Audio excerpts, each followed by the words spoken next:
எல்லாவற்றையும் சேர்ந்து ஒரு நல்லாட்சியை நாங்கள் ஏற்படுத்தியிருக்கிறோம். அந்த நல்லாட்சி என்று நாட்டுக்கு முன்னுதாரணமான நல்லாட்சியாக இருப்பதை நாங்கள் பெருமையுடன் கூறி வருகிறோம். எந்தவித கரப்ஷனும் இல்லாமல், களங்கமும் இல்லாமல் இங்க இருக்கின்ற ஒவ்வொரு அமைச்சரும் பார்த்து நாங்கள் பெருமையாக கூற முடியும். எங்களுடைய கௌரவ மாகாண சபை உறுப்பினர்களை பார்த்து நாங்கள் இன்று பெருமையாக கூற முடியும்.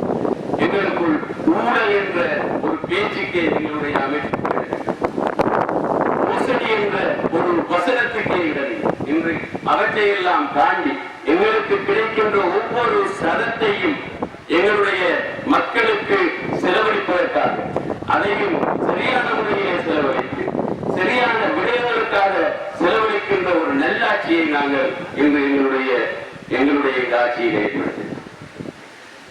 ஆகவே இரண்டு ஒற்றுமையை இந்த நாட்டுக்கு முன்னுதாரணமாக யாரெல்லாம் சேர்ந்து ஆட்சி நடத்த முடியாது அல்லது கதைக்க முடியாது என்று திட்டமிட்டு பிரிக்கப்பட்டிருந்த குறிப்பாக தமிழ் முஸ்லிம் சமூகம் என்று இணைந்து நாங்கள் ஒரு செய்தியை என்று எடுத்துச் ஏனென்று சொன்னால், முன்பு மறைந்த ராஜதுரை முஸ்லிம் தமிழ் சமூகம் விட்டும் தேங்காய்